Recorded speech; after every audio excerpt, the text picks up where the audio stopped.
السلام عليكم خياتي، الصلاة والسلام على نبي رسول الله. خياتي اليوم رايح ندير معكم عولة الثوم في المجمد. دوك واش رايحين نديرو؟ انا الثوم هايليك ديجا درت كمية في الاخر في الكونجيلاتور، وهذه انا نقشرها دو بريفيرونس.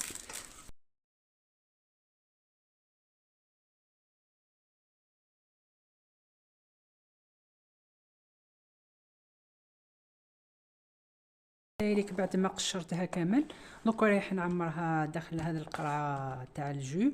راهي مغسولة بيان سور، وبيان سور راهي مقطرة ما عندهاش الماء داخل، راهي ناشفة وعندها الغلقة تاعها كبيرة، الفتحة تاعها راهي كبيرة هكذا باش تسهل لنا العملية. نديرو هكذا باش نحوها. دوك رايح نعمر هذه القرعة. دوك الاخرين ديجا خدمت زوج مقبل هامليك، نحيتهم من الكونجيلاتور. هايلي مازالهم على حالهم. تقولي دوك اللي خدمتها ما تدخلهاش الهواء، ما تدخل صافي دير ماهيش معمرة بلا كلاص. هايليك هايليك دوكا هنايا كيما راكم تلاحظوا او عمرت هنايا 3 قراعي. دوكا هادو نخليوهم تكوتي.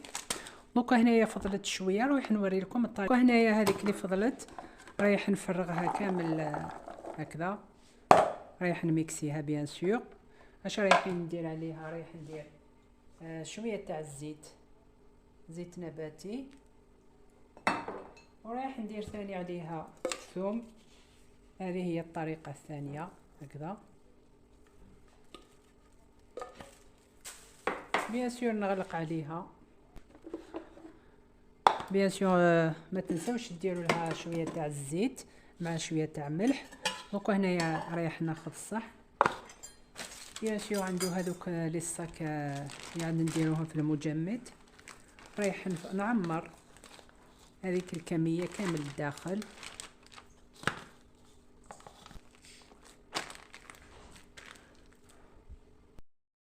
هاليك خياتي بعد ما سويتها كامل داخل هذاك الساشي. دونك رايح ناخذ الموس، رايح ندير هكذا قطع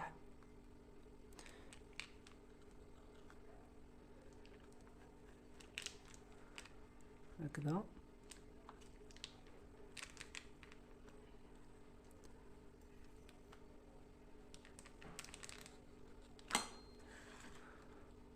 ونعاود نقطعها هكذا.